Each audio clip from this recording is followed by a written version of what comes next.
You're listening to the Launchcast, the podcast about leadership, business, life, and growth with me, your host, George Andriopoulos. It's like food for your ears.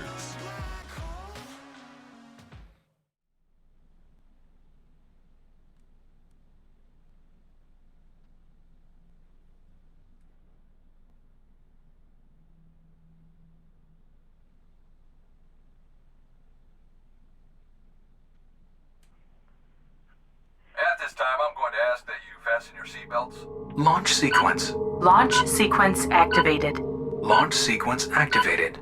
5, 4, 3, 2, 1. Woo!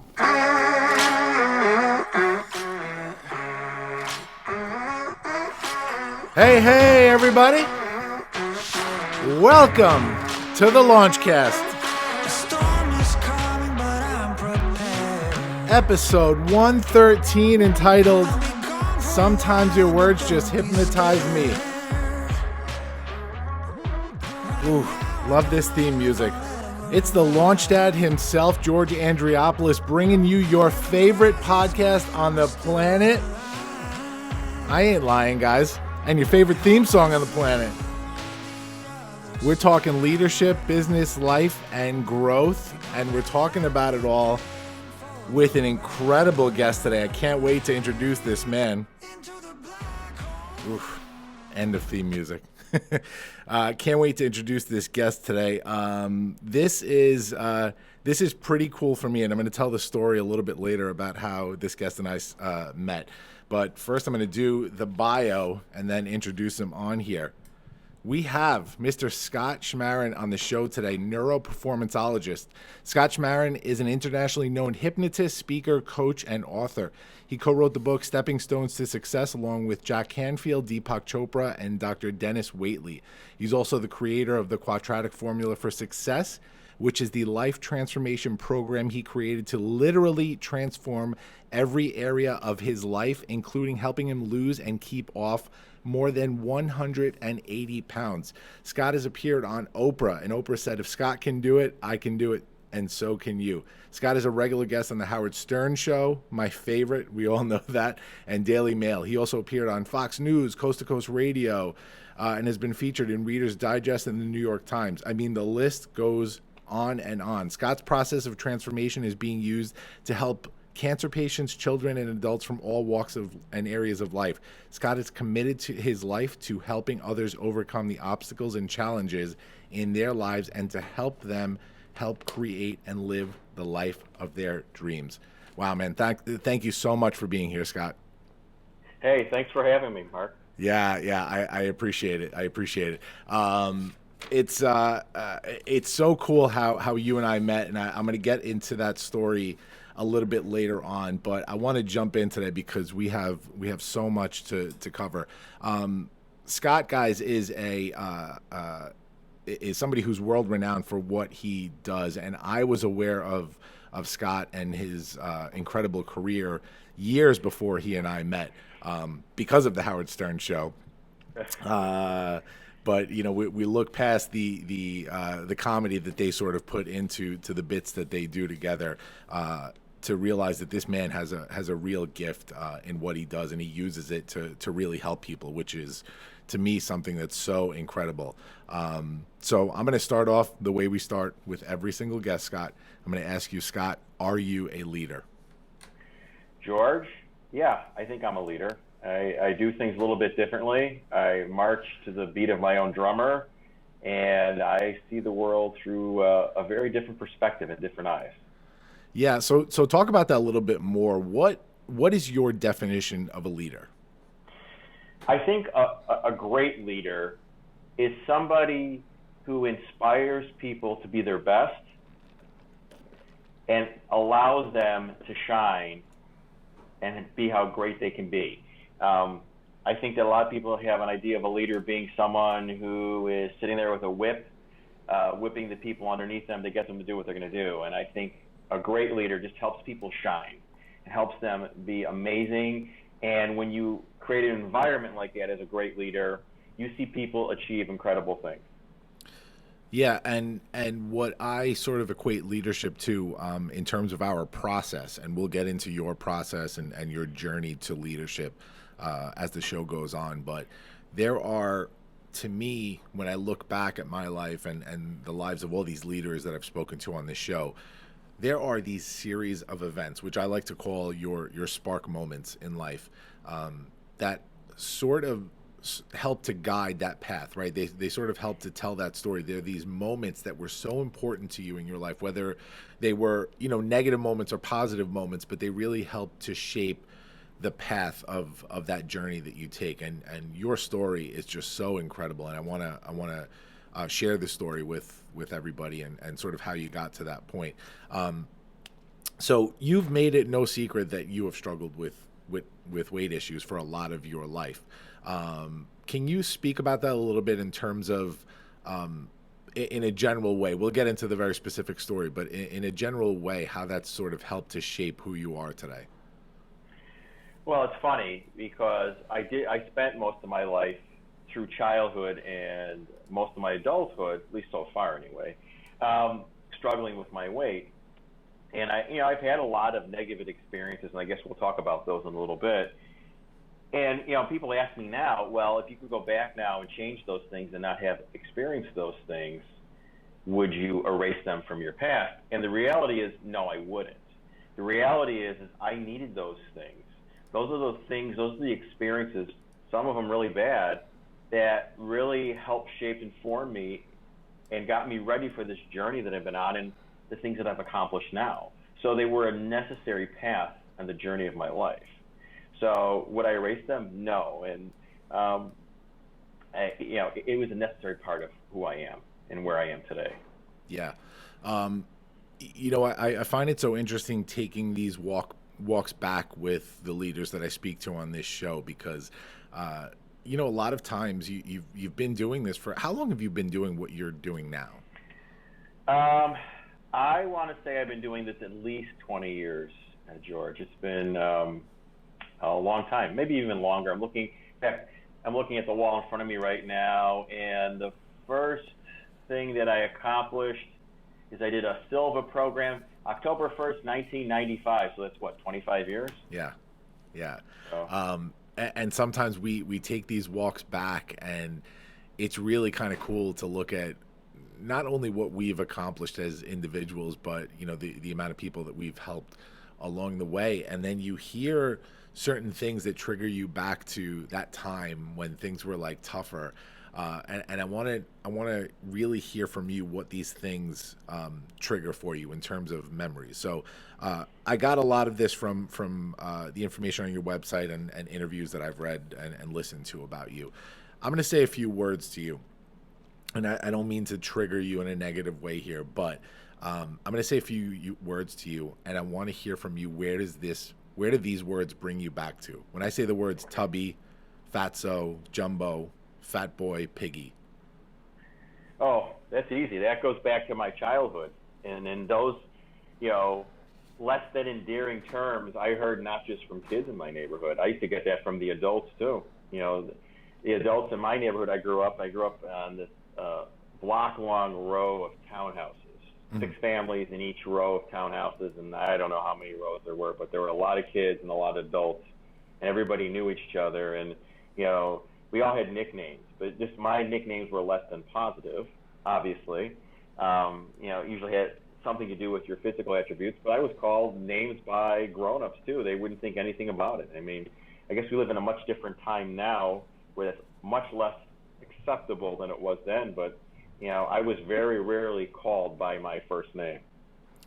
Yeah, and it's incredible to think what kind of effect behavior like that has had on us. We just had episode 112, which just went live yesterday on Apple Podcasts and everywhere else. I canceled guests last week because I really wanted to get on my soapbox and have a monologue on this program about behavior like that, specifically speaking about 2 children, one that unfortunately passed away that was autistic, and one that is severely being bullied in Australia. I'm sure you've seen the viral videos. Yeah. That enrages me, man. It enrages me because I know what kind of effect that kind of behavior, other people's behavior can have on somebody's life and the path that they take. You know, I spoke about my own life, you know, being bullied a little bit in a few different ways took me down a path in my 20s of becoming a bully, you know, and having to go through a lot of traumatic experiences to sort of realize that, hey, this isn't who I am. I need to sort of change my way. But you lived this whole life as another person before you sort of like woke up one day and realized that you need to take control of the narrative in your own life. So going back to what we spoke about with childhood, with that name calling, what was childhood like for you growing up in that kind of environment? It was difficult for me. You know, I'm a fairly introverted, quiet, empathic person to begin with. I've always been that way as a kid. And so those things hurt me. And my way of dealing with being hurt was not to show anybody, not let anybody see that. So I internalized it.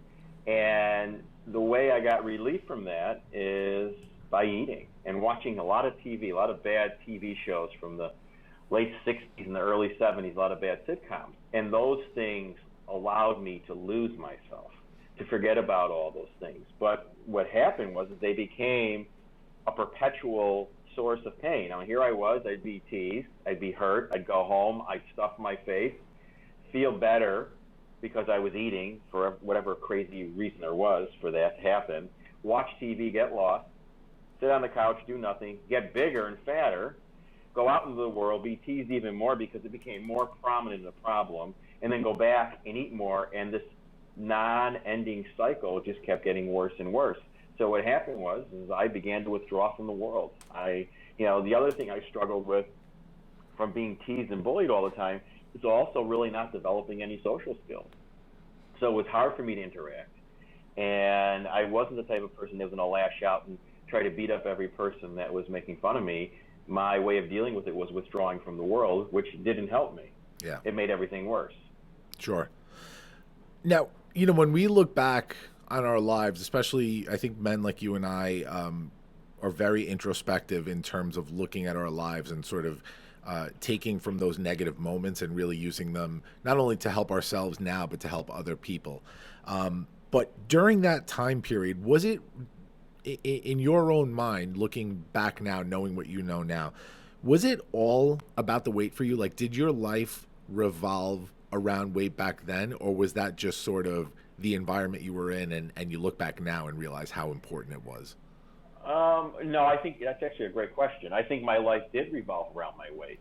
You know, as miserable as I was, it still made me different. People noticed me. I was getting some attention. You know, I remember in the 1980s being in my 20s, and I used to travel on the road selling closeouts and seconds and upholstery fabrics. And I'd make the same rounds to these furniture manufacturers and these upholstery jobbers all over the country every 90 days, and I was the fat guy from Chicago. And so people knew me.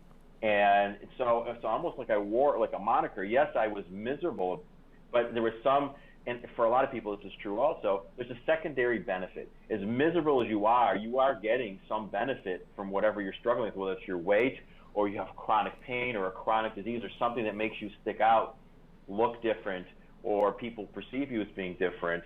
There's a benefit to being noticed. Granted, it's not always positive. It's like a little kid that can't get any attention from his parents, so they do bad things just so they can get some attention. And it's really no different than that. So it kind of defined me. And actually, I let it define me is what I did. Yeah. You know, you say now, again, being an introspective person and understanding what that journey meant, every step of that journey as you went through it.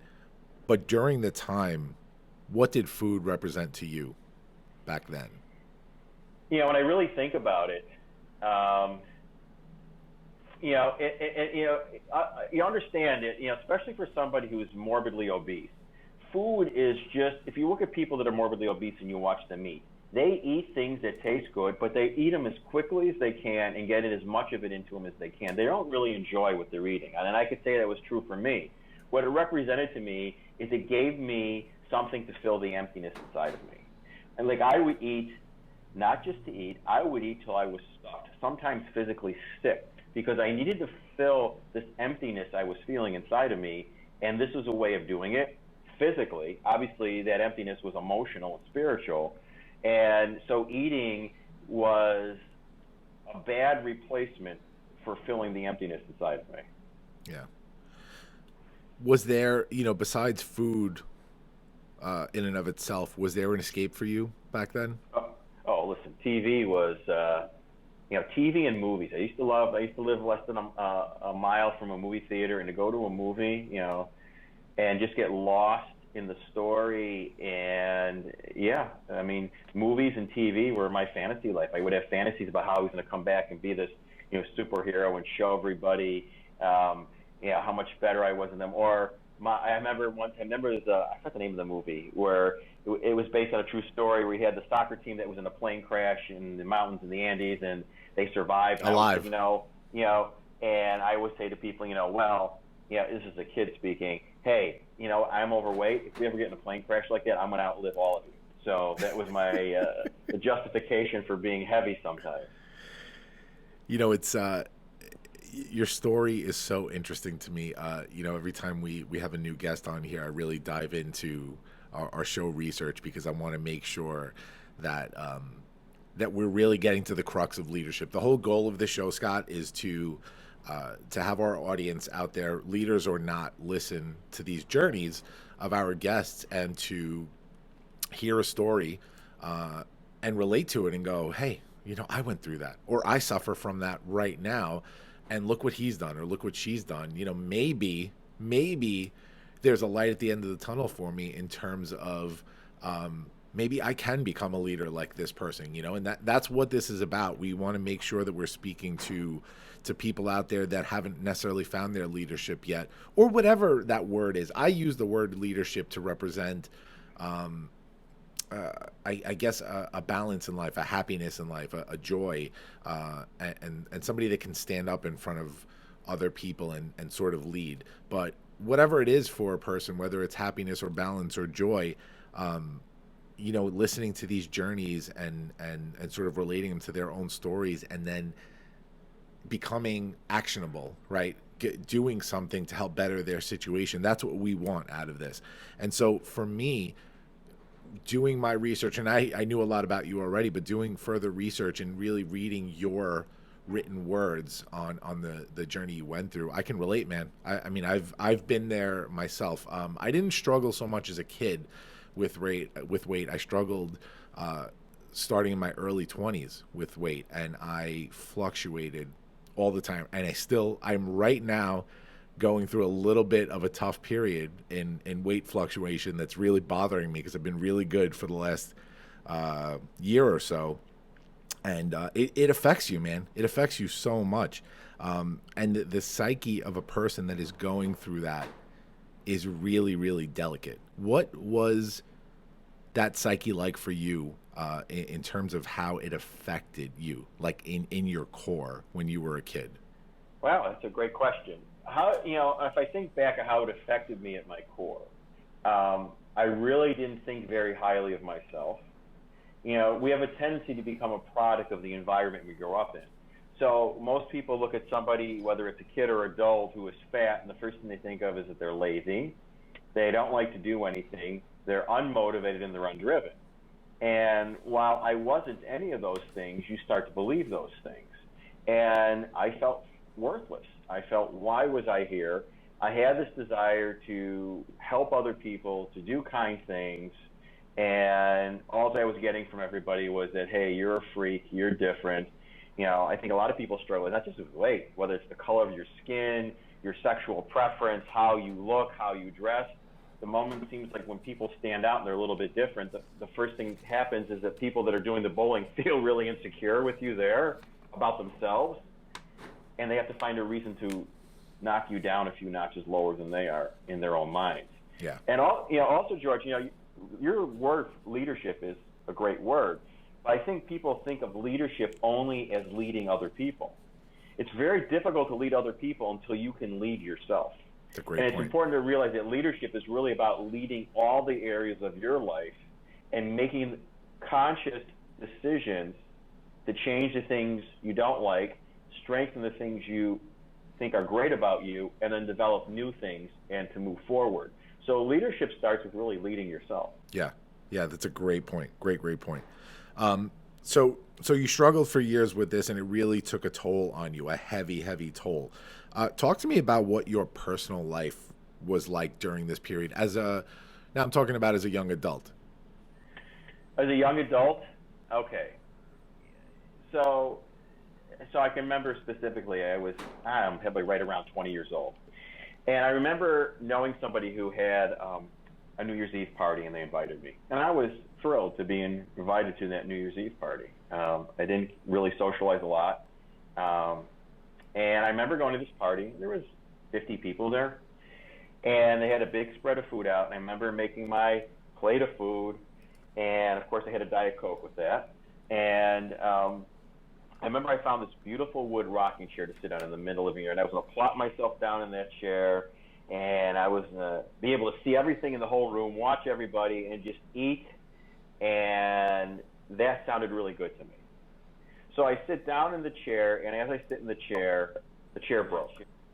And when I say it broke, it didn't just break. It looked like out of a movie. The whole thing just crushed. I crushed it and went everywhere. And little pieces of wood flying, and I'm this little short fat guy laying on the floor. I got food all over the place. And in that moment, everything in that room just stopped.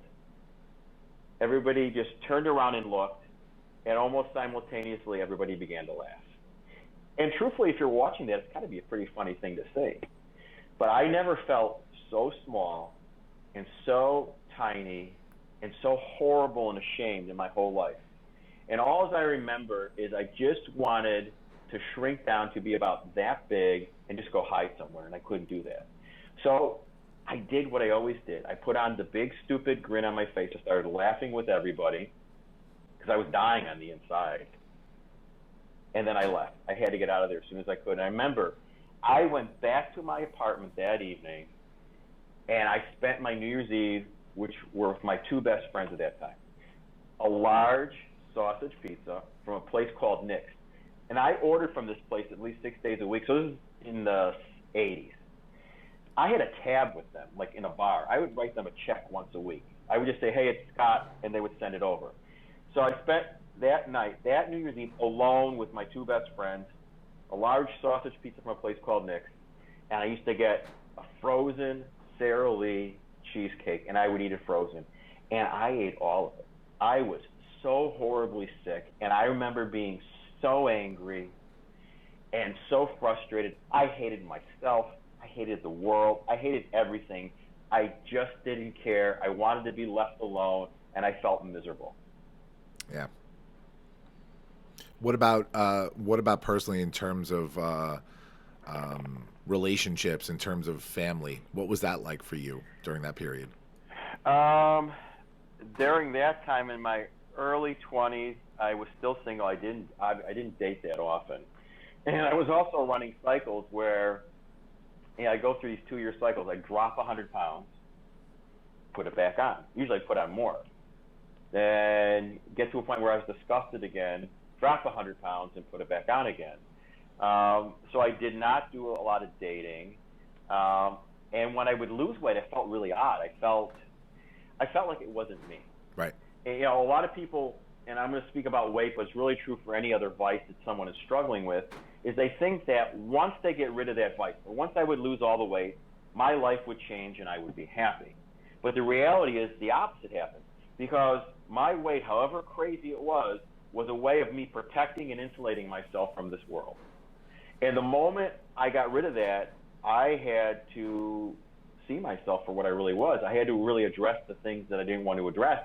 And I got news for you, that's scarier than hell. Yes, it is. All of a sudden, you don't have to deal with anything. You have a built-in excuse for the world. I'm heavy, I can't do this. I can't go out. People don't like me. You have an excuse for not doing anything.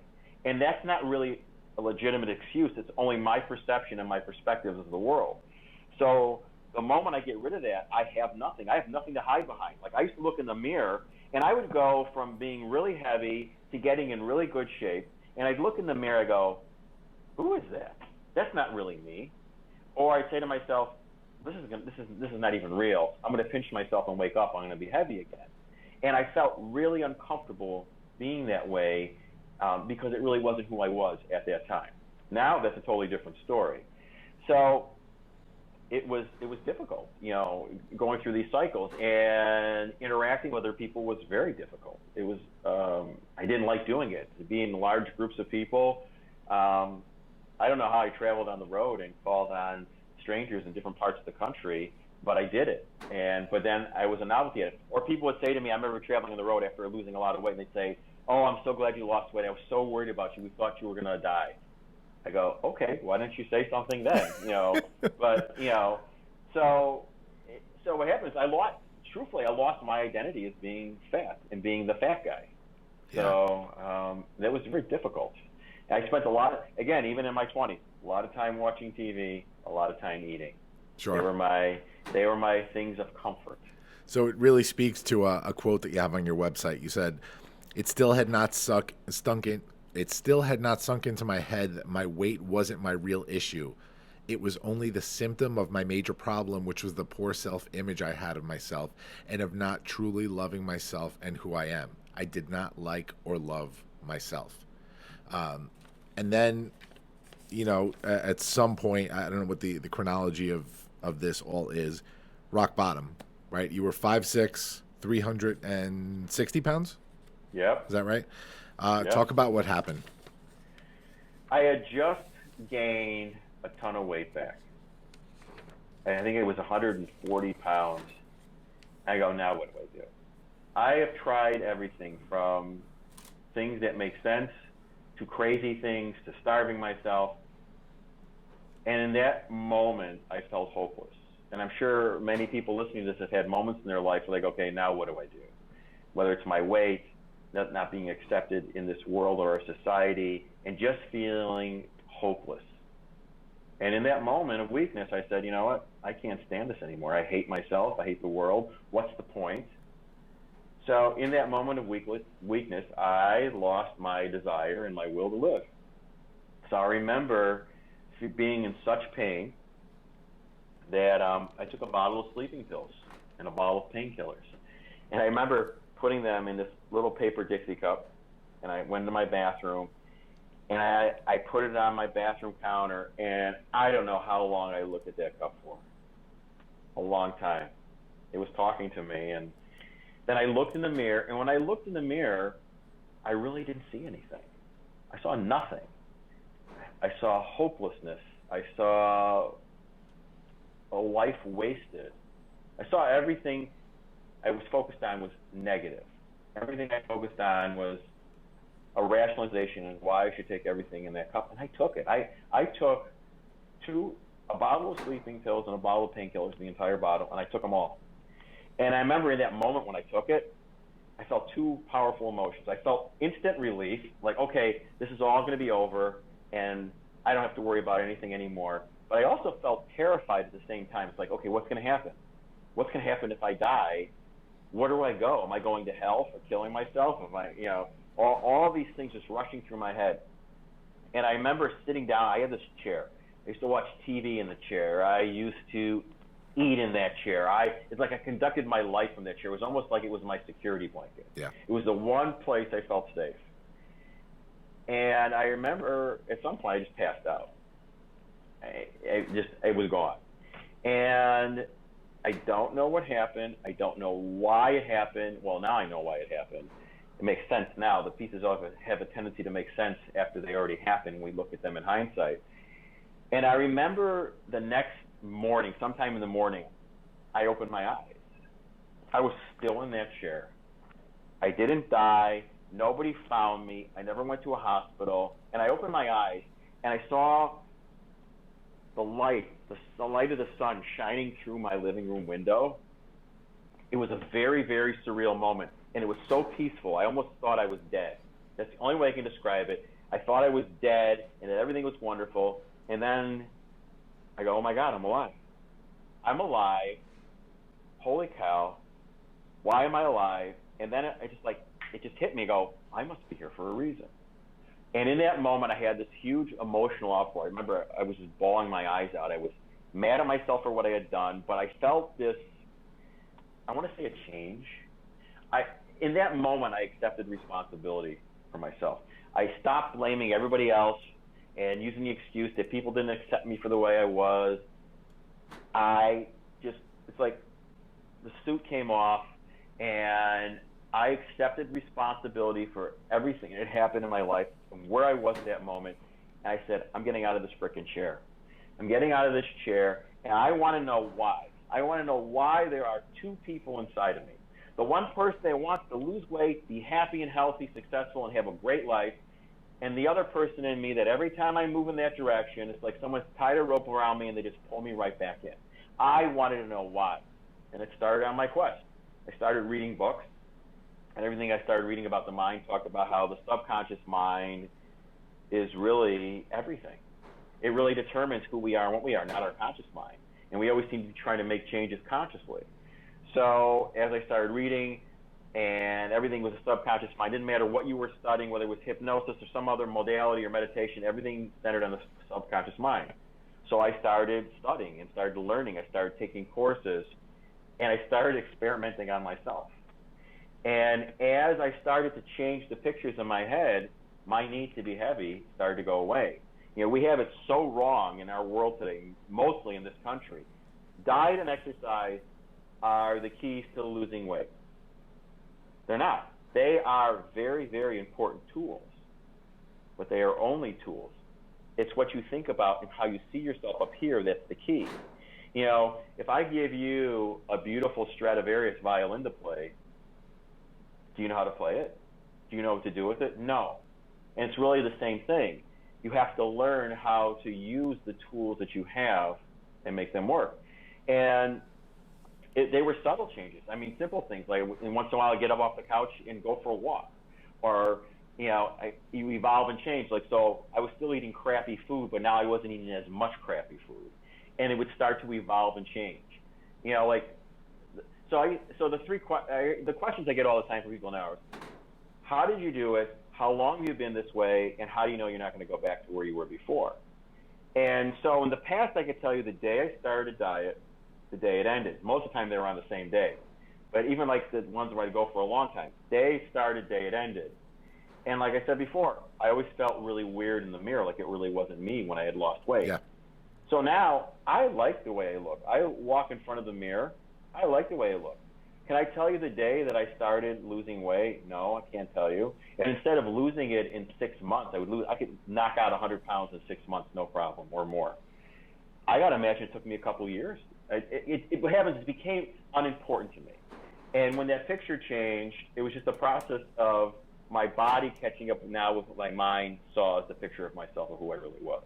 Yeah.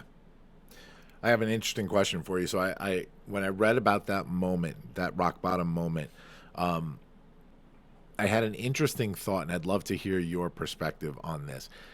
And I want a concise answer, meaning give me one word or one quick sentence for this. That change that you talk about when you woke up, that change in consciousness, whatever you want to call it, what would you describe that change as? And what I mean by that is, do you think that something actually clicked during that period? We'll talk a little bit about this person later on, but I've made it no secret on the show that Howard Stern is one of my communications hero, right? In terms of his interview style, because I really model what I do around his style of interviewing because of the depth of research that he does and the psychological perspective of the questions. He always talks about when he was younger and he took LSD, it broke something in his brain.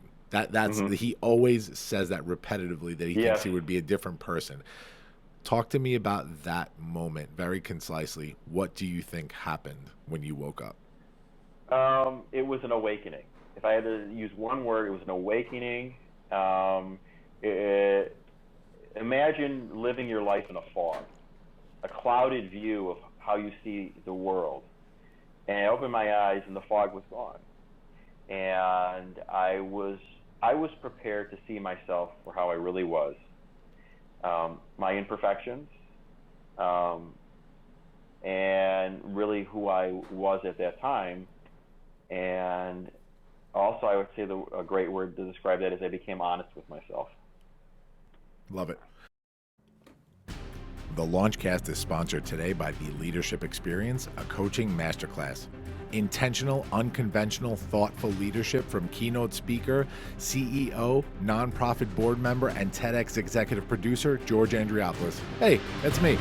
Guys, the music's getting louder, which either means that this is a can't-miss epic course or that Fabrizio fell asleep at the controls again. Registration opens on February 1st, and we are beginning on March 1st. This music is so damn loud, and that means it's going to be amazing. And Fabrizio's pay is definitely getting docked this week. Join us, the Leadership EXP, for details. You don't want to miss this. So we talked a little bit about, you had mentioned what you were doing. Tell me again, what were you doing professionally before all this?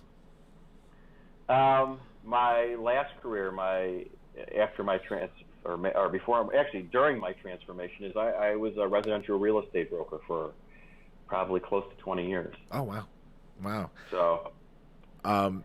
So it's interesting how these moments in our lives, these spark moments, and that for sure, that moment where you took the sleeping pills and sort of had your awakening, that was a spark moment for you. That changed the course of the rest of your life. What was the impetus now that you started to work on yourself in a completely different way? You didn't focus on the weight, you focused on the man himself. What was the impetus to start this professional journey that you've been on now for 20 years plus? Actually, if I had to think about it, George, the journey actually started when I was a little kid. I always had the idea in my head that I was here to help people and make a difference in this world. And as the early part of my life proceeded, that voice went away inside of me. And as I started to change, obviously weight's a very obvious thing when you start to transform, as people notice. And people started asking me what I was doing and can you help me? And then that little voice started to come back. And it said, this is not what you're supposed to be doing. You need to be helping people and make a difference in this world. And I go, yeah. And I have these internal conversations with myself, and I kind of shush it and keep going, and it would come back louder. And to the point where it was screaming at me, I go, yeah, this is what I'm supposed to be doing. And I walked away. I walked away from what I was doing. I said, okay, this is what I'm going to do. I'm not quite sure how I'm going to do it yet and what the vehicles and the avenues I will use, but I have faith and I'll just move forward. So here I am. So that's pretty much, it's pretty simple.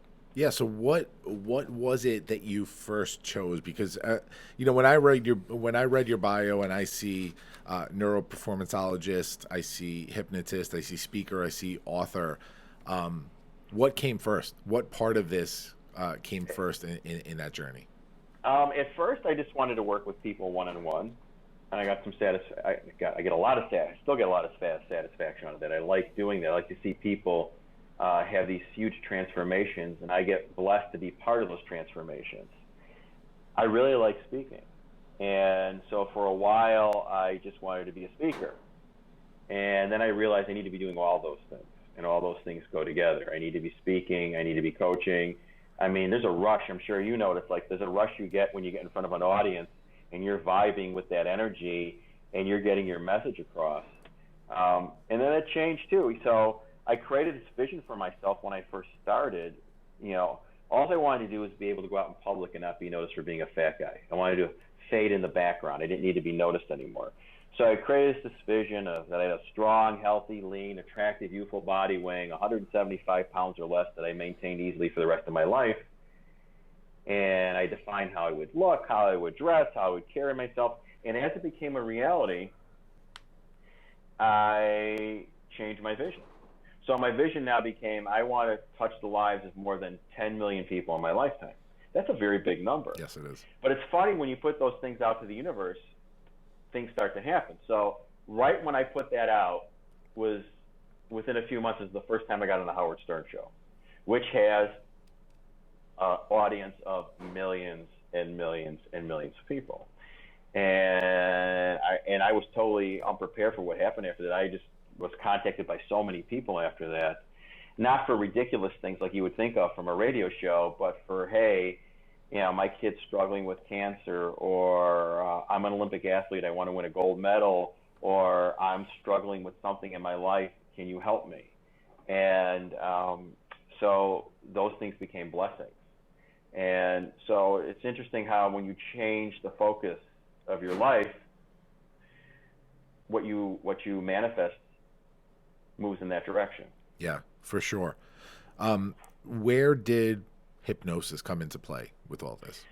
Well, one of the things I noticed as I started studying how the mind works, and more than one modality talked about the hypnotic state being the most powerful state of change. Like, one of the things I've studied is neurolinguistic programming, which is known as NLP.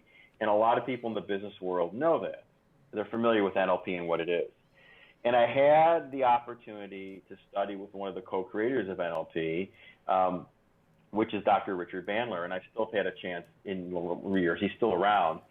But he always talked, and most of his books will talk about the hypnotic state is the most single powerful state to be used in the subconscious mind for making change. It's a tool.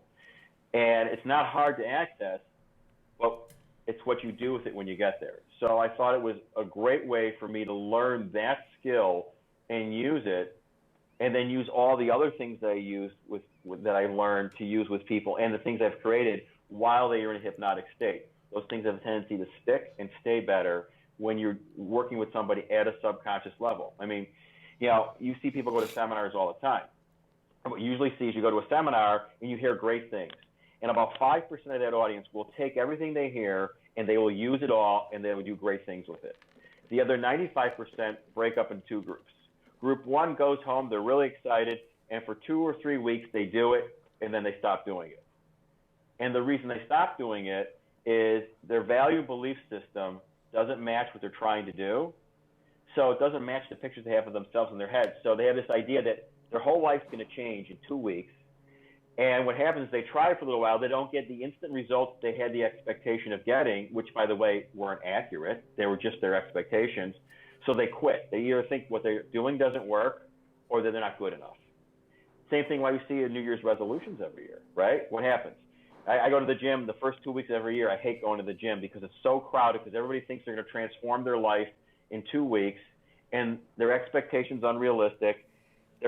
They go in there with too much adrenaline. The first day they work out like a madman. The next day they can't move, and then it just wanes. And 2.5 weeks later they're gone. And then the second part of that group that fails at a seminar is they get so excited, they go home, they look at everything, they get so overwhelmed, they go, I can't do this. And it all has to do is because they're trying to make change consciously. If you change this first, then the other things start to make sense. Like, I work with a lot of sales organizations in creating the mindset of success for salespeople, because a lot of people have very limiting values and beliefs on money from their religious backgrounds and the environment they grew up in.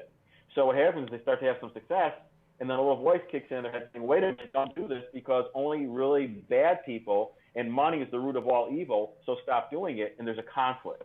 Mm-hmm. And you got to change that perception of how they see themselves and how they perceive making money. It's the same thing for everything. So everything is here. 85 to 90% of what you do at a subconscious level. And change the pictures, you change the outcomes. Yeah, I love everything that you're talking about here, because I'm a student of life, Scott. I love hearing different perspectives. The area that you work in terms of the modalities that you use, I was never familiar with intimately, right? But the end result that you're trying to accomplish, that's what we're all trying to do as right. leaders out there, or coaches, or whatever you want to call everybody. My modality is as a business consultant, I'm using my experience to apply to an analysis that I do on a business, and I try and take these formulas that I've built and try to apply them to a business in terms of the operations, in terms of the financial side, and try to create a successful business out of it. You do this in a different way. And so it's really interesting, because I feel that as a leader, we need to be forever learners, first of all.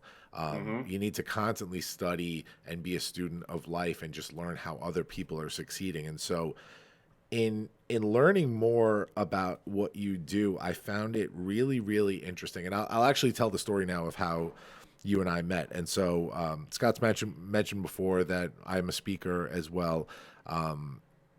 In order to sort of further my my understanding of the TED brand and the TEDx brand, I actually became an organizer last year, and I organized Tedx Farmingdale, the first ever TEDx event to come to Farmingdale, which is my hometown. And I really put a lot of work and thought into this event, and I wanted it to be super special. And so when we started taking applications, we got about 200 applications, and I get an application from a Scott Schmaren, and I saw the name, and I was like, "Oh, I know this name." And it took me about 3 seconds without even Googling it to go, "Oh my God, Scott Schmaren is the hypnotist from the Howard Stern Show," and I freaked, and I started looking at your work, and I was so enamored. So we'll fast forward to your idea for what you were pitching for your talk was unbelievable, and I wanted it on our show, and so you were chosen as a speaker. And now we go through the process. So we're in a really in-depth process for a few months where I try to be very involved with my speakers in terms of giving feedback on their talks. Now, somebody like Scott was an interesting case for me because somebody who's such an established speaker, an established public figure out there, I would never want to offend by giving my feedback.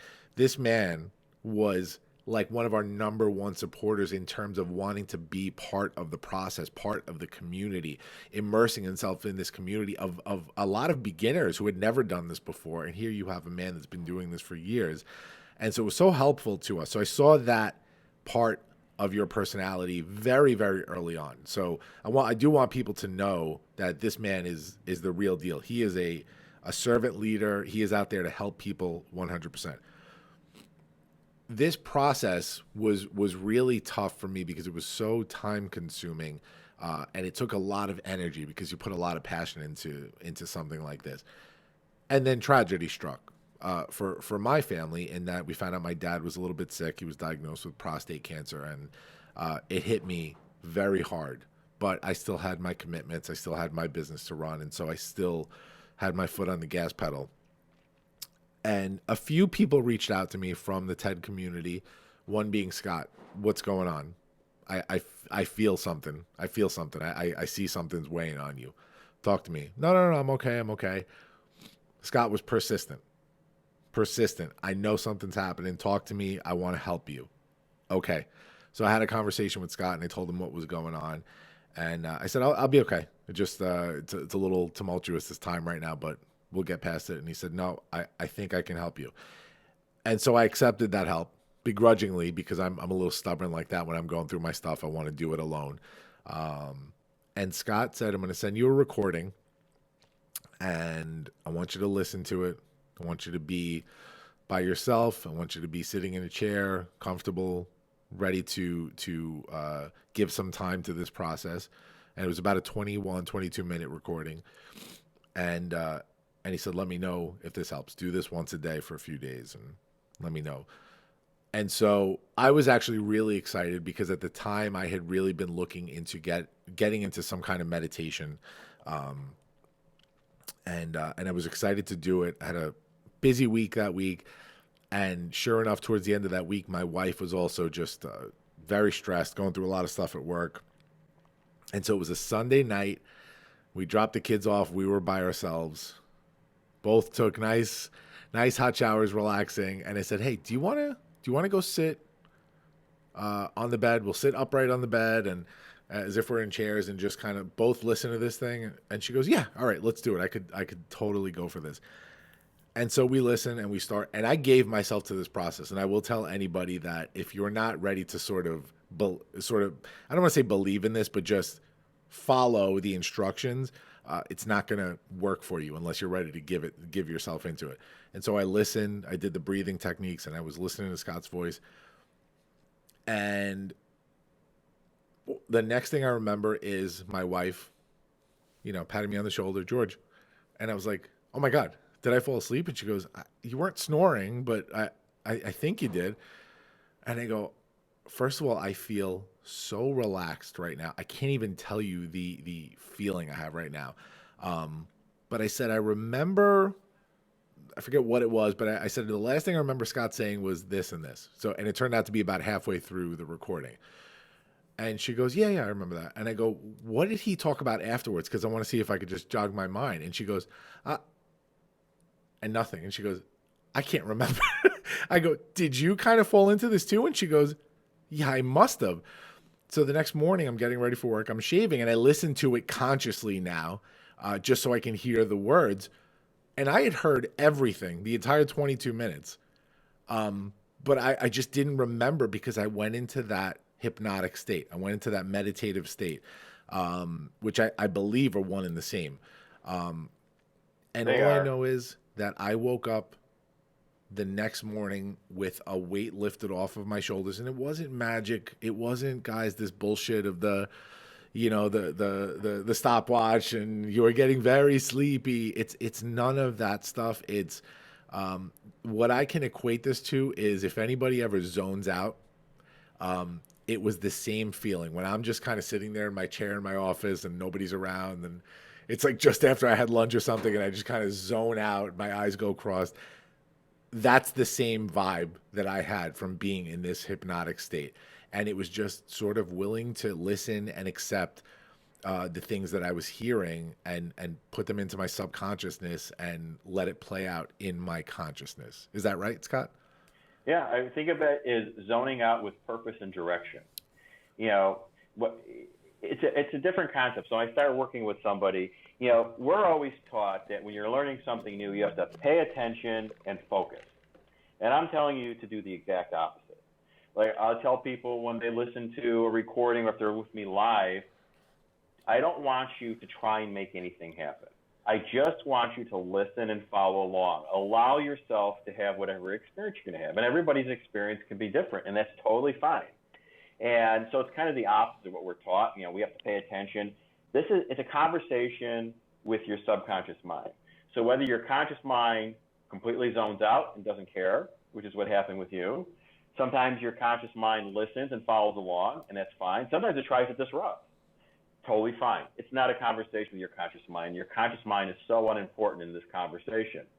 So think of it as zoning out with purpose and direction. Yeah. It's an easy way of looking at it. It really was. And I hardcore committed to this for the next few weeks. And I want to thank you, first of all. I know I've thanked you privately, but you sent me a couple of recordings after that. And I was really touched, first of all, that you even reached out.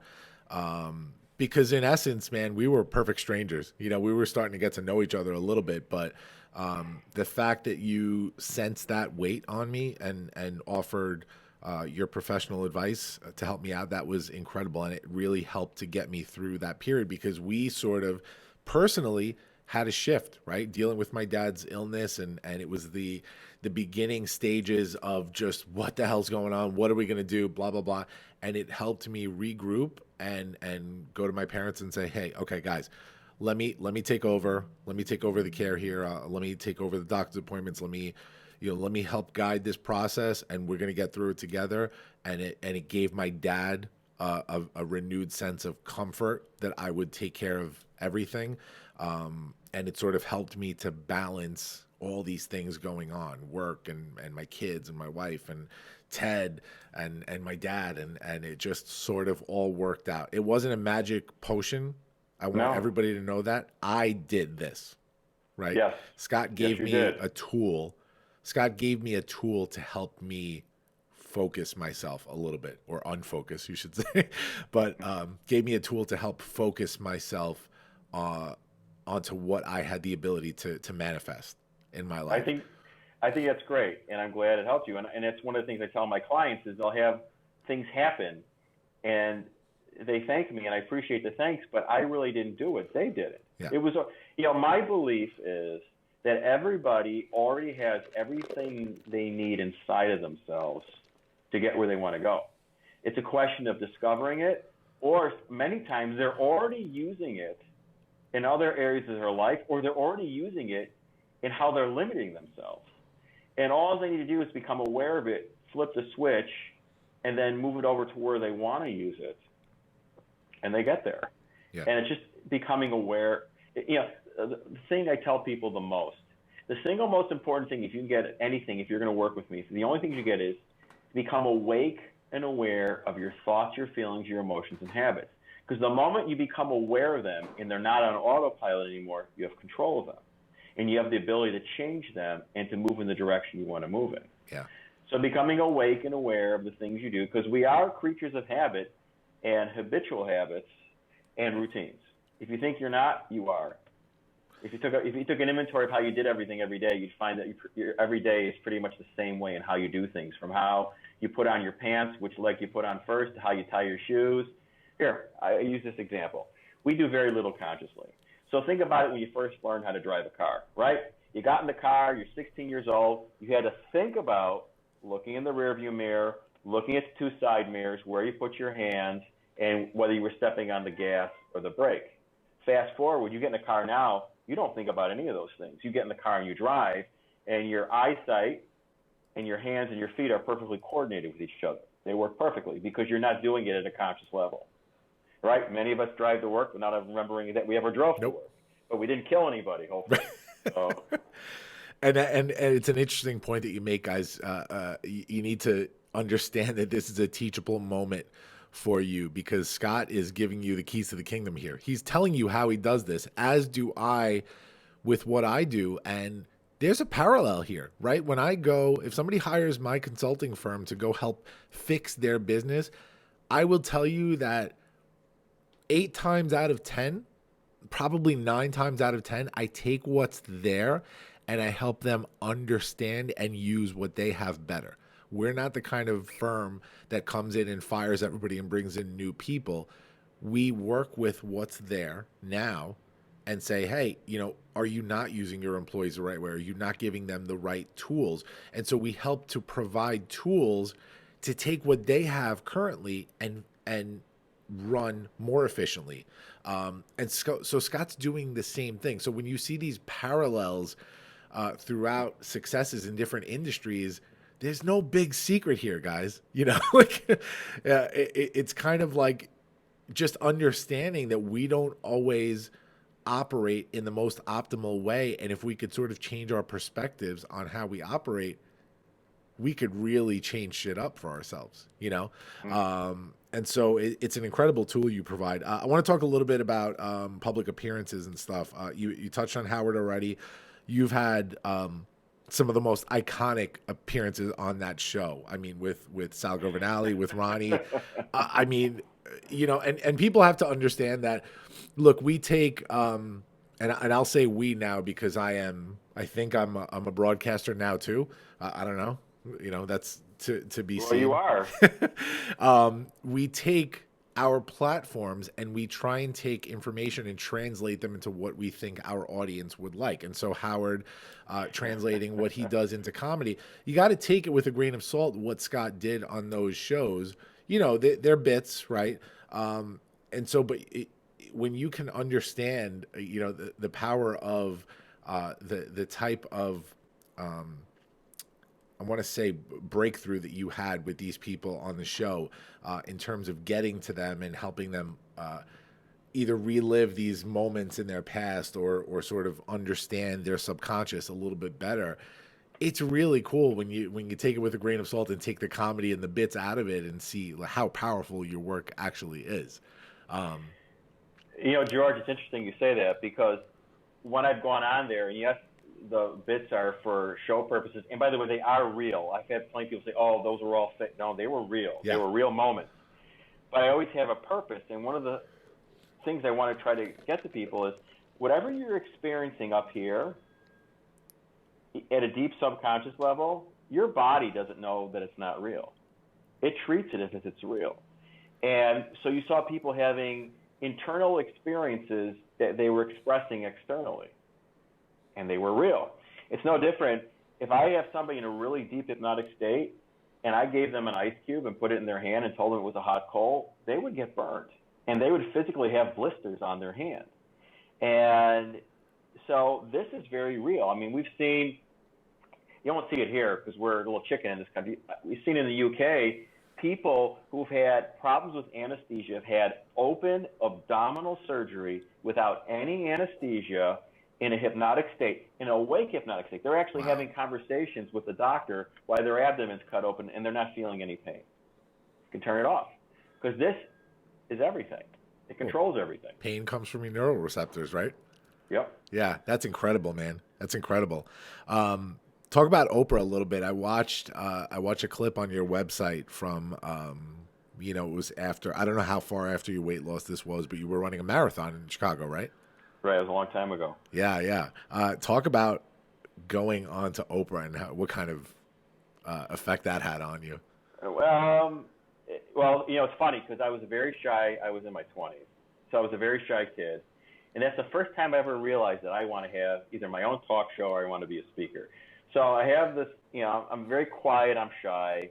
I got on there, talking about how the universe conspires to make things happen.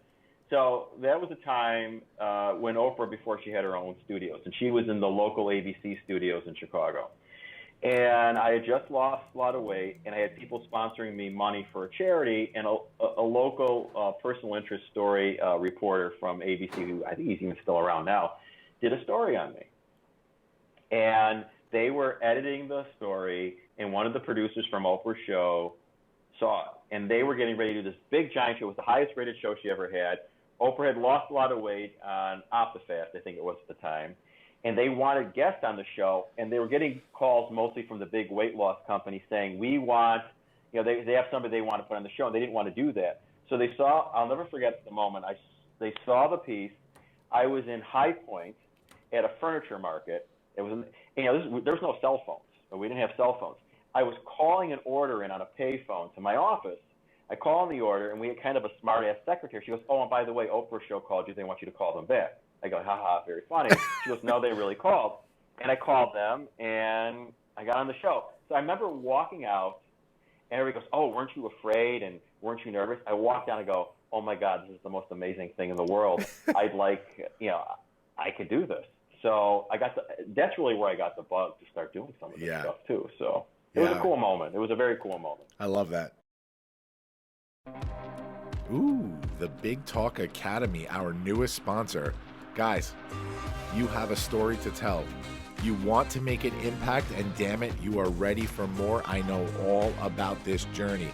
You see yourself on that big stage, so what are you waiting for? I know you're ready to take that big stage, and you are probably freaking out about how to do it, but relax. The Launch Dad's about to tell you how to do it. And if I'm the Launch Dad, then this lady right here that I'm going to talk about has got to be the Big Talk Mama, because she has helped to bring to life more talks on big stages that you could possibly imagine. Award-winning director, speaker coach, and producer Trisha Brook, she founded the Big Talk Academy, and she founded it for you. This is a 12-week virtual certification program, and she's going to teach you how to identify your big idea, craft your big talk, and learn to pitch like a boss. She and the other members are going to support you along the way, and I know all about this community, guys. It's incredible. And they're going to help you realize your dream of becoming a sought-after speaker. In Trisha's community, you might be on the big stage by yourself, but you are never alone. Group calls twice a month. You can ask Trisha anything and get the support that you need to take things to the next level. Guys, the Big Talk Academy, it's waiting for you, and so are your big stages. Let's do it. Your public speaking, of course, you've been everywhere speaking. We've talked about a couple of projects privately with some stuff that I'm working on way down the line. But specifically, we work together on TEDx. You've done 2 TEDx's, right? Yep. Yeah. So Tedx Farmingdale, Healing the World with Kindness and Love. Again, these will all be in the show notes, guys, on the podcast, so you'll be able to click the links. And then the 3 best friends you have on the journey of your life. Right. It's kind of cool, and I've looked at some of your other speaking stuff. I was giving advice to a young man that I'm mentoring recently, and we talked about what comes next after your big talk, right? What do you do once you finally get up there and essentially, do your talk for the first time and sort of blow your load up there? It's kind of like, how do you proceed after that? And so you can see it, guys, when you look at the types of talks that Scott does. There's a central theme that leaders have. You can call it your mission statement. You can call it our friend Mark Cordone calls it the Joy Revolution. It's this theme of what kind of message you're trying to get out there. And there are so many branches in how you disseminate that message, but in reality, they all kind of follow the same theme. So you're such a talented speaker, man. You're so charismatic, and people can really relate to your stories because you're so honest. And thank you. That's very kind of you. Yeah, and in terms of leadership, this is something I wanted to touch on quick. Is I think we can sort of relate this to your revelation, your awakening as well, because I had one of those as well, and I've talked about it ad nauseum on the show. But, when you can kind of be comfortable in your own skin, when you realize that authenticity is really such a better route in terms of the persona that you want to project, just being your authentic self and accepting your authentic self, it's really the first step in being a better person and living a better life. And then if you choose to become a leader and get out there and talk to others, whether it's on a public stage like you and I do, or in different ways, authenticity is when they'll listen to you. If you're not authentic, people are not stupid. They know. And so, I want to congratulate you on just being such an authentic person and really being able to spread your message in that way. I think one of the last things I want to touch on before we get to the last few bits on the show is servant leadership. Talk to me about what it's like for you to essentially dedicate your life to helping others. What does that mean to you? What does that mean? Well, to me, that's everything. I mean, that's the greatest feeling in the world, to be part of someone's journey and help them shine and become the person they want to be, or they get past something in their life. I mean, that's like the greatest drug in the world. I mean, so I guess there's something a little bit selfish about that, wanting to serve other people because you get a good feeling out of it. If we did more serving and helping other people, our world would be a much better place than it is right now. We live in a world now where we're very focused on ourselves. I mean, social media is, hey, look at me, and is it really helping us? I mean, it's a tool, and how are we using that tool? But what's happening is, we're in a world now that's so connected, especially through social media, but yet we're so isolated from each other because we're just focusing on me, me, me. And if everybody would just take a moment and do something kind, it doesn't have to be a big thing. You don't have to be some monumental thing. Just, paying somebody a compliment, opening a door for somebody, is we do a little bit to serve somebody else. We do a lot to serve ourselves. When you put that energy out there that you're here to help somebody, it comes back to you. I don't even think about it. And to serve without anything in return is a beautiful thing. Yeah. So, I don't know. I feel better by doing it. I mean, I feel much more connected to the world, and I feel like I'm making a positive difference. And if we just did a little bit, each of us, every day, things would be a lot better. We'd be communicating better with each other. We'd probably solve a lot of the issues that we have without fighting with each other. Sitting down in an atmosphere of let's work together and let's get it done. Yeah. It's interesting that you look at it in that way, and I think people really need to listen to what you just said. Servant leadership, the term servant leadership is often associated with the clergy, right? And people think that dedicating your life to something means that you're all in 100%. You have no time for anything else. And that couldn't be the farthest thing from the truth in servant leadership, because you have to have balance, which we'll get to next. But servant leadership can be as simple as a random act of kindness on a consistent basis, right? Consistent, yes. Yeah, consistency is the key there, because you can't have leadership unless it's always, unless you keep doing it. Now, does it have to be every minute of every day? Of course not. No. It's to the level that you're comfortable with, that your life and your family are comfortable with. These are all things that you have to consider. But a lot of the people that we've interviewed on this show, they come from a background that had nothing to do with servant leadership, and it's just something that they sort of came to in their lives. And so for me, that was really important when I realized that I had the resources and the ability to be a servant leader out there for people. I still have my moments where I do have to focus on me. I have to take time for myself and for my family, and that's part of the balance. But you don't have to go out there and aim to change the world. It's like you talked about with weight loss. You know, if your goal is to lose 100 pounds in 3 months, and then you're just going to gain it right back if that's your only focus, right? It's the same thing with leadership. You just have to aim to live a life of consistency in kindness, and it'll sort of gravitate in that direction. I agree. You know, it's interesting. The concept of servant leadership's been around for a long time. Like, you read the book Think and Grow Rich with Napoleon Hill, and he talks about, the interview with Andrew Carnegie. But if anybody ever looks at Andrew Carnegie's story, Andrew Carnegie was one of the wealthiest, most powerful men in the world at that time. We're talking about in the early 1900s. And at 50 years old, he had an awakening, so to speak, like I have or you have or anybody else has. At 50 years old, he was one of the wealthiest, most powerful men in the world. And he was also one of the most ruthless businessmen that walked on the face of this earth. He destroyed a lot of people's lives, and he realized how much he had wasted his life. And he spent the second half of his life doing just the opposite. His goal was to give back. In fact, his goal was to die broke. His goal was to die giving away everything he had. And what most people don't realize, our library system in the United States that we have right now was created by Andrew Carnegie. And on his deathbed, he was broke. He gave away every single dime that he had to give back, realizing that he had taken so much in his life. It really was more about the feeling he got about making a difference and leaving this world a better place after he passed. Yeah. It's funny you mentioned Think and Grow Rich. We actually, I don't know if you caught it, but we had Greg S. Reed on our show a few episodes ago, who wrote 3 Feet from Gold and Stickability. And he works with the Napoleon Hill Foundation on writing off of the Think and Grow Rich series. Yeah, which is pretty cool. Yes, the Napoleon Hill Foundation, actually, you know how the Napoleon Hill Foundation was created?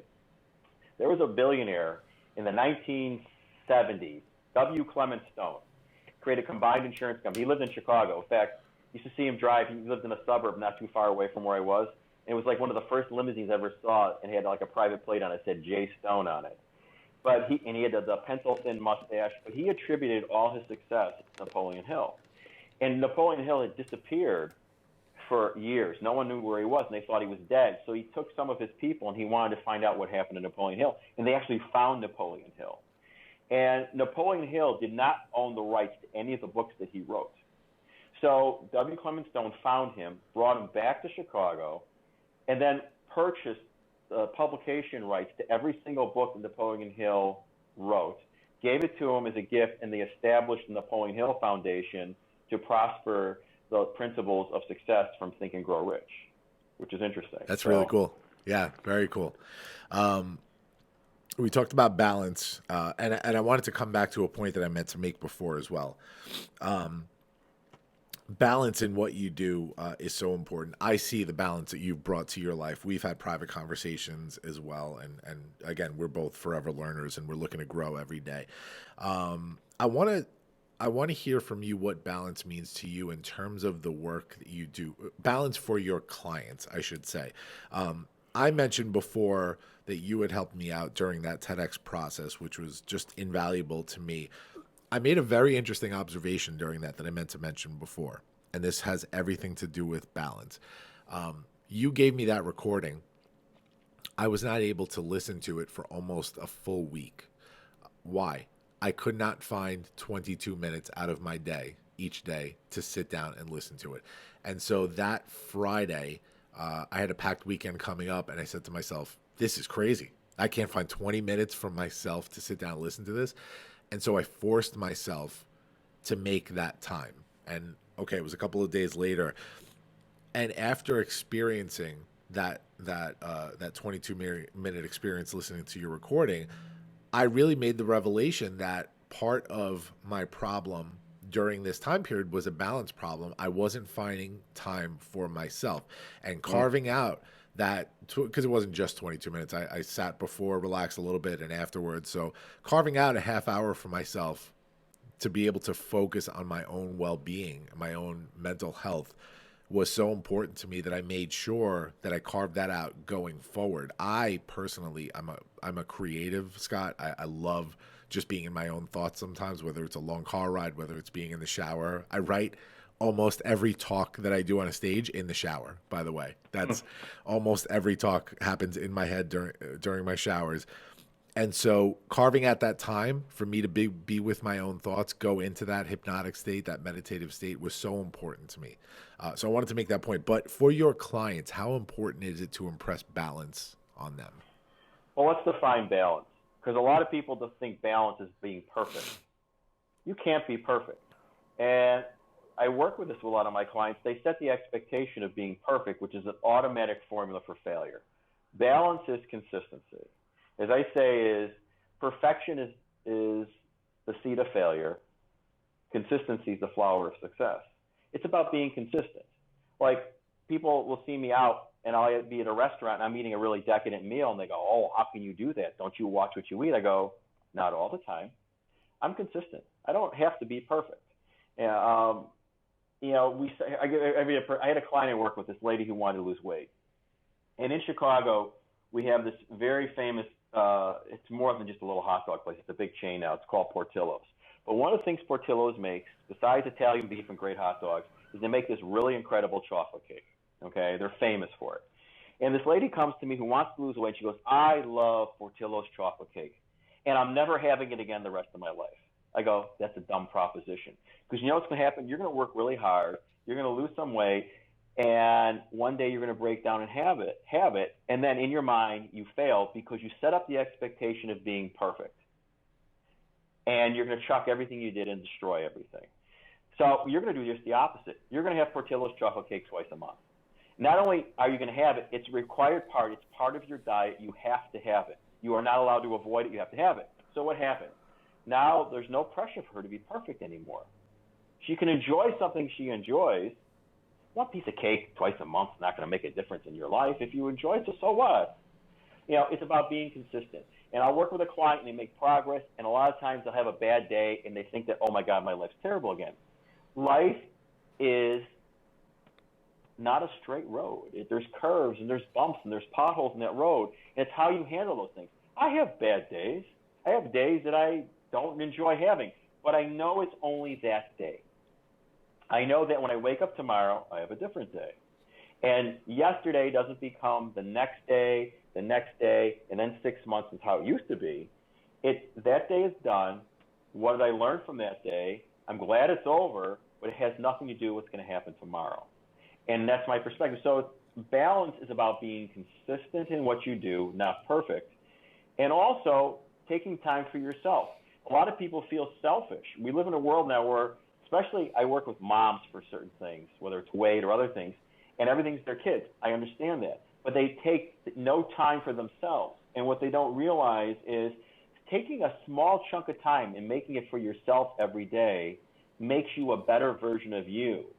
And you can't be a better version of yourself for somebody else unless you're taking care of yourself. You know, our kids don't do what we tell them to do. They do what they see us doing. And if you're working and you have a family and you're taking time working on yourself, your kids see that. So what are you doing? You're establishing that habit for them.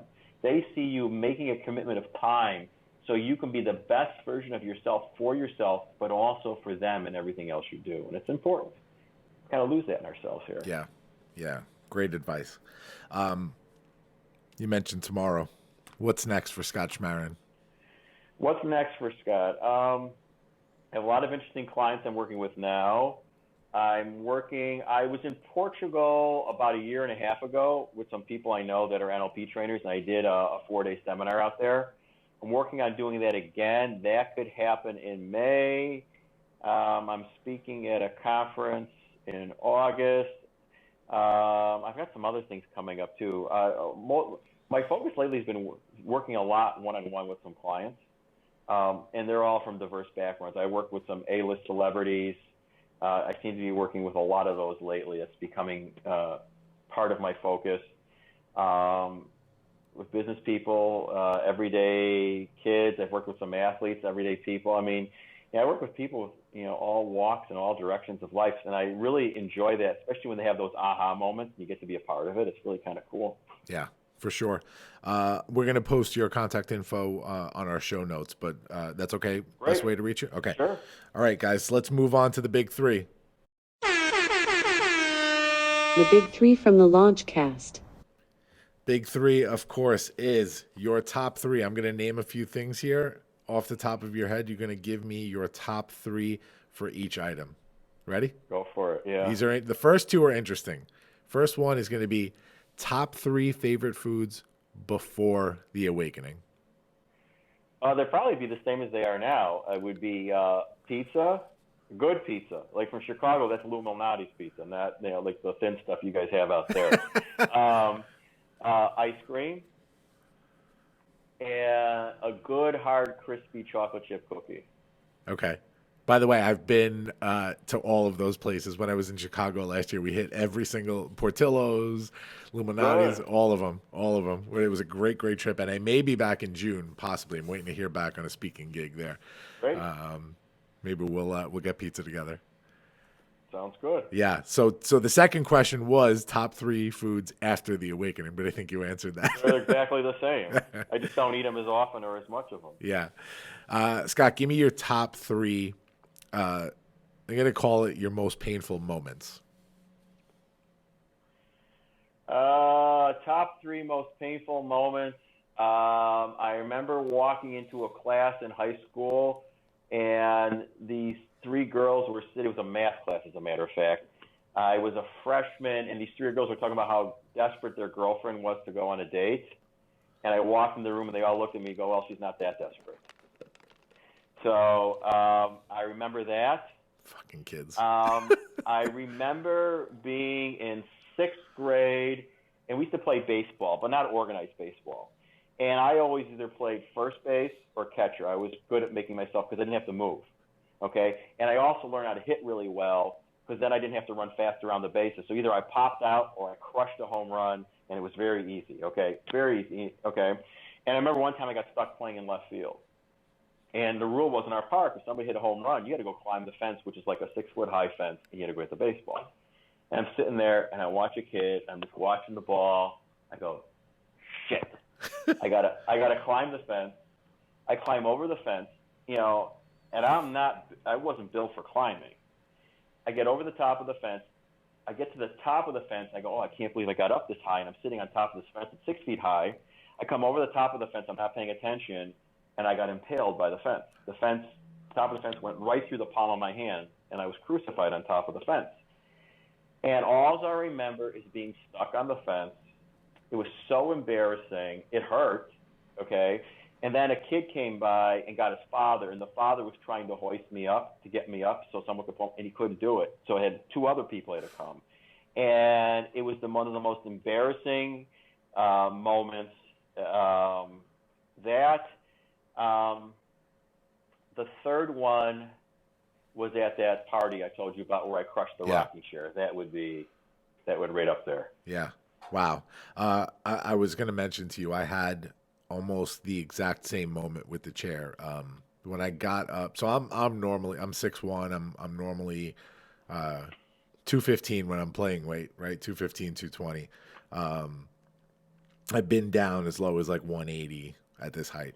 But after my first marriage, from the time I got engaged through like the end of the first year of marriage, beginning of the second year, I got up to 285, 290, biggest I ever was. And it was rough. And I remember at work one day when I was in the pharmacy world still, we used to have this little 2-step step ladder, aluminum step ladder.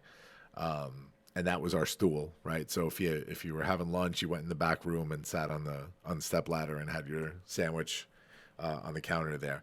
And I remember people used to bust my chops at work a lot about my weight during that time because I would house a huge Hero with a 20-ounce Coke and a big bag of Doritos and so I'm sitting in this chair, and our delivery girl at the time, who was like smoking hot, is walking past me, and the fucking the step ladder just crumbled into nothing, and everybody's laughing, and I was just furious. I remember I was furious in that very moment. It was I understand that. So when I read that story, I was like, oh man, I've been there. Top 3 successes in hypnosis. My appearances on the Howard Stern show. Those were fun, and they also led me to some great opportunities to help people. I had the opportunity to work with she was 8 years old at that time, a little girl who had 2 bouts of brain cancer. She had 2 brain tumors. And her goal, her parents were to have her, one, have the expectation of being healthy and strong again, but also at 8 years old, going through 2 bouts of brain cancer, she didn't spend a lot of time going to school, so she had very poor social skills. She was probably more socially like a 4-year-old. Sure. It's to get her back in the world, so she really didn't suffer how I suffered as a kid. And we had this monumental call. Kids are wonderful to work with because their vivid imaginations are powerful, and it was just the time when the movie Wonder Woman came out.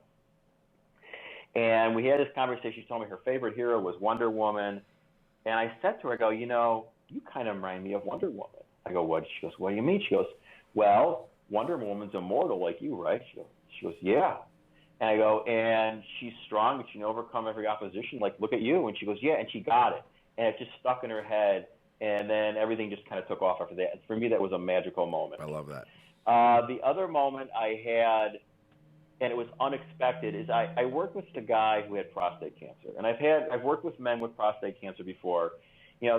Two reasons. They want to come to me because they want to make sure they don't have cancer again, but they're afraid they're not going to be able to perform sexually as a man anymore, and that's a big thing for guys. Sure. And so I worked with this guy, and the couple days before his surgery, I said, come in. We did a session, and in the session, and I recorded for him, is we created this expectation he could control all his bodily functions and speed up his healing process. So, and then he was supposed to listen to it right before he went into surgery and after surgery. So he goes, has his surgery. So it's overnight in the hospital. He goes on a Friday night. Surgery goes great. Does the recording. Next day he listens to the recording, or after the surgery listens to the recording. Well, he's in the hospital overnight, and the weekend shift comes in, and there was a miscommunication. So at 1 o'clock on Saturday morning, he was given a lethal overdose of heparin, which is a blood thinner. So all of a sudden, his blood pressure starts dropping, and he's hemorrhaging from everywhere. Everywhere he was cut, internally and externally, he is bleeding. It looked like a Monty Python movie, according to him. And so they called the emergency surgeon on call. This is at 1 o'clock in the morning, who was now already in another surgery, an emergency surgery. There's no surgeon. So now they're preparing his wife. His blood pressure is dropping, and they're preparing his wife that he might die. So in a moment of clarity, he goes, give me my phone. And he puts on the recording. In 15 minutes, he started raising his blood pressure. And they got to him 2 hours later. They don't know why he's alive. He's got a lethal dose of heparin. He's got a blood thinner in him. When they cut him open, everywhere he was bleeding had clotted. He had clotted his own blood. And he'll say to you today that he saved his own life. Wow. And so I thought that was a really powerful moment. And it was powerful for 2 reasons. I'm happy he's alive, but it really demonstrated really how powerful your mind is when you really want to do something. Incredible. Guys, real quick, I want to do the spark moment of the week.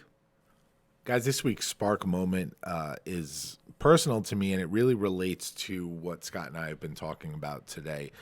Scott has, of course, talked about his weight control issues from his childhood and early 20s, and how it led to this really pivotal time in his life that led him to this unbelievable journey. And I myself have talked, I don't talk about it too often. I talked about it today. It's something that I still struggle with in terms of weight issues. Not to a huge level, but it's huge to me, right? Because this is my own world that I'm living in. And so I want to really impress on people how powerful that can be and how much of an effect that can have on our lives. I know for myself, there are times in my life where my entire life revolves around my weight. And I think I'm conscious enough and woke enough to understand that that's not necessarily the case as long as the health is good, and that, the rest sometimes is about vanity, which, we don't want to admit that is an issue sometimes, but of course, with a lot of us it is. And so hearing what Scott has talked about today about looking at your subconscious and working on yourself, finding balance in your life in order to deal with weight issues, I think is huge. There were times in my life where I couldn't really control the weight until I found balance in my life. I know that I'm actually the opposite. When I'm stressed, I lose weight. When I'm super comfortable in life is when I gain weight. And when I'm sort of in the middle and I find that balance, that's kind of when I am the healthiest. And so I want to make sure that people understand that there is help out there. When you look at avenues like what Scott provides with hypnosis and his type of help, it's really incredible. I will tell you firsthand, as I have, that the work he does is insane, and it works. It's real. It's all real. And it's not like you see in the movies. It deals with your subconscious and really attacking the problem through that. But yeah, leadership, weight, all of this stuff, it doesn't work without balance. And so finding that balance in your life is so important into becoming a better person in all avenues of your life, in your leadership, in your work, in your family, in your health, your weight. And so we have to remember that balance is the key here, and the answer is not always as apparent as you think it would be. Like Scott mentioned, diet and exercise, they are tools. They are not the key to weight loss. They are tools for weight loss. Being right in your mind and being balanced is the key, because if you're not in the right mindset for weight loss, trust me, I've been dealing with this for the better part of the second half of my life, 20 years of my life, with weight issues, and it's not easy, and finding that balance is not easy, but if we work at it and we work on our consciousness and our subconsciousness, I think we can get there together. So check out more of what Scott's offering, because it's super helpful. Guys, thank you for joining us this week. My guest this week, Scott Schmaren, unbelievable. Scott, thank you so much for being here, man. It was such a pleasure having you. George, I really appreciate you having me. This was a lot of fun. Yeah, this was great fun. We're gonna do this, which means we're done. We got through everything. And side note, again, I'm going to mention one more time. It was this is the biggest connection I think that I'll ever have to the Howard Stern show is interviewing you, and it was very cool to experience this and to become friends with you since this whole TED experience. We set out with this goal of talks that would help to fix the world with our TED thing, and it's lovely to see somebody that's not only doing a 12-minute talk about it, but living it, and helping people across the world make their lives better, fix their worlds in and of themselves. So I thank you for who you are, first of all, in this world, and for coming on the show, man. Thanks for having me. This is awesome. Absolutely. Guys, next week, Monday, this goes live on the podcast, and we are back with a new episode later on in the week. Next week's episode is going to be killer. We have Frank Shankowitz, the co-founder of the Make-A-Wish Foundation, live on our show next week to go live the following Monday. So thank you for being here with us, guys. Fabrizio, hit that outro music. Let's do this. See you later, guys. Launch sequence terminated. Into the black hole. Thanks for listening to the Launchcast today. Please make sure to subscribe to this feed wherever podcasts are available. Follow me, George Andriopoulos, at Launchpad CEO on Facebook, Twitter, or Instagram. And make sure to visit our website, guys, thelaunchcast.com. Looking forward to the next episode. See you soon, guys.